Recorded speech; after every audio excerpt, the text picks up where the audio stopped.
United States collectively having a nervous breakdown over everything that's happening here. You really can't blame them, but something really interesting is actually happening with our neighbors to the north, the Canadians. They may be polite, they may be nice, but they are on the move. Prime Minister Mark Carney confirms Canada has begun discussions with countries from both the European Union and a collection of Pacific nations with an eye to making a larger trading bloc. It builds on his speech in Davos, where Carney called on middle powers to join together. President Donald Trump has mused about walking away from the trilateral trade deal altogether. And some trade experts worry creating another massive trading bloc without the U.S. could make him angry. We know Donald Trump. If you go down this road, he will take this as a personal affront. And we seem to be walking into the punches. I don't quite understand the strategy. Canada's new government was elected with a clear mandate to make Canada stronger, more resilient, and more independent. I know Americans really don't keep an eye on what's happening geopolitically in the world. I know that our education system really trains us just to go to work and not actually look at what's happening and how these things are going to affect us. But let me tell you, our relationship with Canada is strained, to say the least. America is going to look at Canada like it's just America's hat, mostly because we don't know what north, south, east, and west are. You give an average person a compass, they're just going to think that it's a keychain. But the fact is that hat is waking up, and that is bad for America's ego, because Canada is on the road to become the new leader of North America. The other day, Prime Minister Mark Carney, a guy who looks like he was created in a lab to just run a hedge fund, made a massive announcement of a new defensive industrial system. Canada is going to start buying new attack submarines, like 12 of them. They just locked down a new alliance with Denmark to protect the Arctic. And the thing that should terrify Americans the most, obviously, is that they are no longer buying these submarines from us. This is really the first time in history that Canada has looked south of the border and said, hey, you know what, guys? And we know that you've been our closest ally, but you're just being a little bit like an unstable girlfriend. We don't know what's going on. So we're just going to kind of decouple a little bit. We're going to go to Germany. We're going to go to South Korea. So while America is too busy putting their groceries on layaway, not being able to pay our utility bills, and playing out our empirical dreams in the Caribbean, Canada is quietly becoming the new superpower of North America.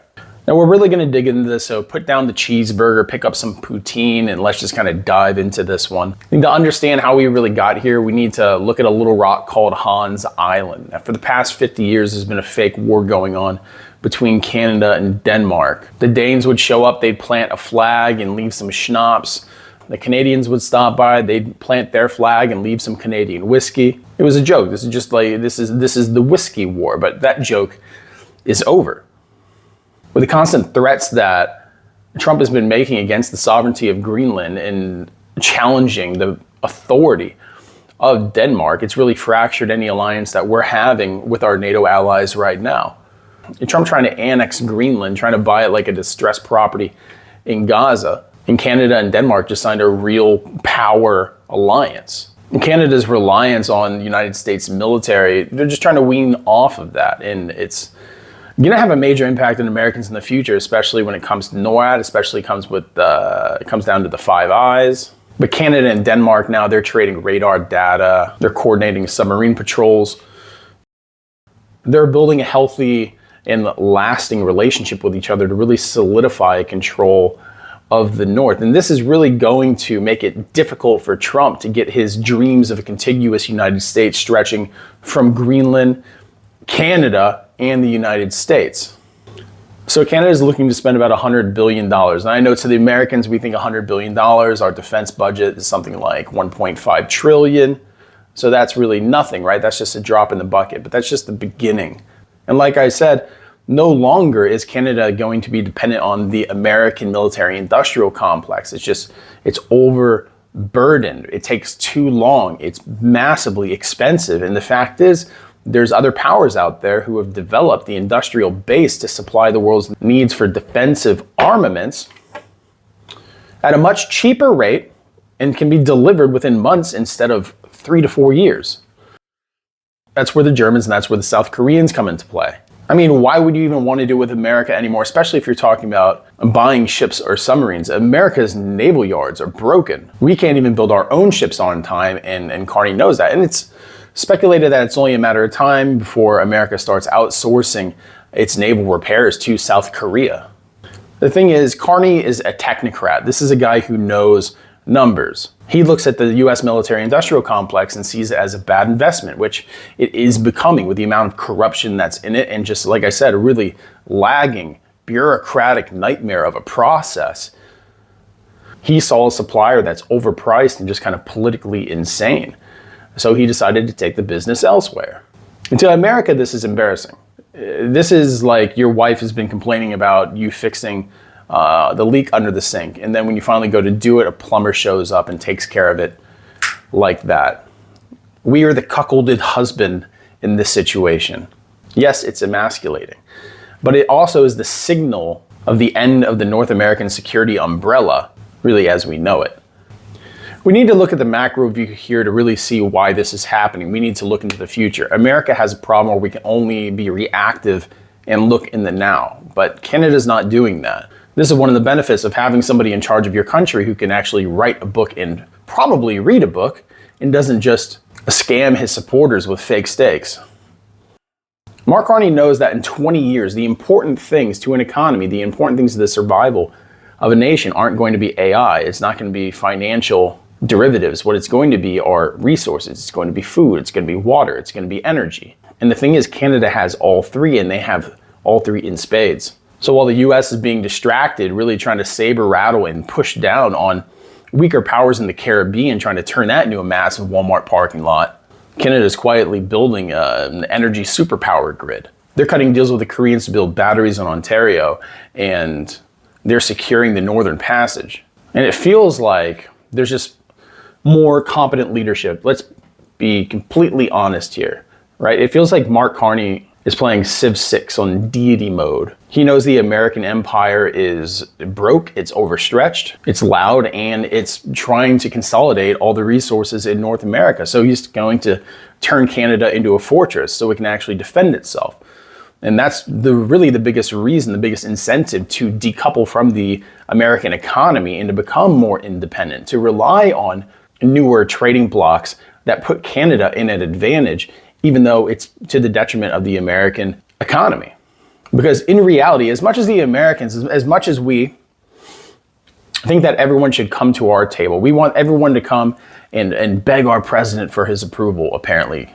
In reality, every country kind of has to look out for themselves. And really that's what we're seeing since the speech in Davos that Mark Carney gave. It's the middle powers need to start taking care of themselves, joining forces so they can actually be a force to be reckoned with in not just negotiations, but in defense when it comes to adversaries that are superpowers. And America is turning itself into an adversary, a threat, and an opponent to the Western world. So this entire thing that's happening right now that Americans have no idea about is frankly kind of embarrassing to us because it is a quiet takeover. They don't have a president who's sitting on the toilet at 3 a.m. just machine gunning tweets onto Truth Social about how amazing he is. He's just quietly cutting deals and enhancing Canada's position. This is like our country has become like the loud drunk at the bar, and Canada's just the quiet guy who's buying the building. But we need to bring this down to street level because we're always talking about America being the greatest, the richest, the wealthiest country on the planet. But what's life actually like for Americans right now? Like, we don't have time to look at geopolitics because most people are overweight and diabetic, and we're looking at the point where we need to look at a buy now, pay later on insulin. We've reached the point in capitalism where we now have to finance our own survival here in America. Majority of America is just one missed paycheck away from absolute financial ruin, being thrown out of their houses, put on the street. And at the same time, more than half of us are kind of collectively waiting for the president to forget that he took his massive dose of aspirin and just kind of double up on that and see what happens. Meanwhile, in Canada, yes, their housing expensive. Yes, their taxes are high. But you know what? If you get sick, you don't lose your house. Medical bankruptcy isn't something that exists really anywhere else in the world except here in America. And it's a plight on our older population here in America.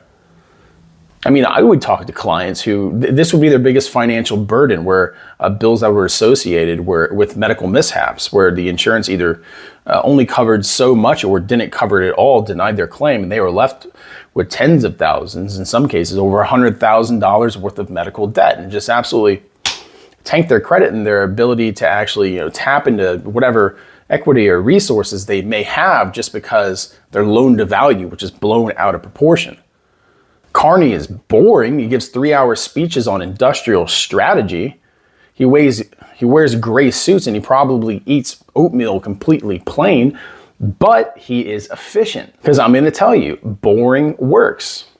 And we know that because when we look back at our past, when Barack Obama gets up anywhere, we're just like, peace and sanity. Americans miss boring times. We haven't known boring times, really. We've had nothing but financial disaster after financial disaster, an exotic war after exotic war, sending our sons and daughters off to be traumatized and broken for the rest of their lives, all for the interest of corporate profit. This is a difference between a country like ours that's soul searching right now and a country that's actually functioning.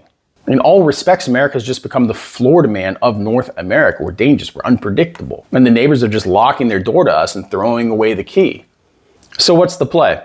If you are betting on the future of North America, you just simply need to look at the fundamentals. Our country is ran by a completely unstable class of people in extreme old age who are drowning in debt and treat governance like it's a reality show. Because for some of our politicians, that was the highlight of their careers, besides being named 1 million times in certain files. Canada has all the water, they have all the uranium, they have a leader who actually can read a balanced spreadsheet. And it pains me to say, because I love America, I love the chaos of my home. It's the most entertaining place on earth by far, for better or worse.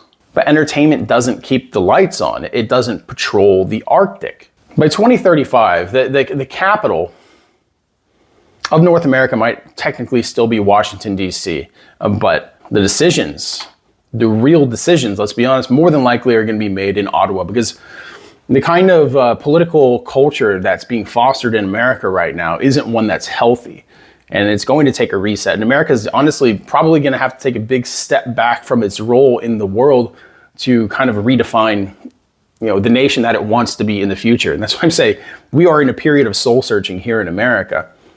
And we have a lot of internal shit that we just got to hash out at this point.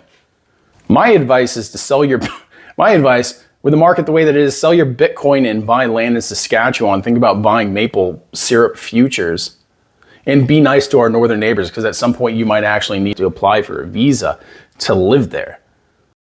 But it's been really interesting to watch as Americans' alliances just kind of unravel here. America really does have to take a period where we kind of turn inward, because we are in a absolute chaotic place. We are going through the largest scandal in American history right now with these files that are out, and Americans need to see resolution on that. They need to see justice on that, or this country is going to unravel. Forget about the alliances. Because if we can't live in a country that can't deliver justice on something that is so egregious, so horrible, so defining of the time and moment right now, then this nation just doesn't justify its own existence. It just justifies its solidified position as the global bad guy. Yes, if things continue to run like that without any kind of people being dragged into a town square and kind of thrown up, then America's just kind of done for at this point. But that's all we got for you guys today. If you're still here at this point, like and subscribe. Think about becoming a member. Hype the channel. Hype the video. We love you guys. Food for thought as always. Hey, have a good one.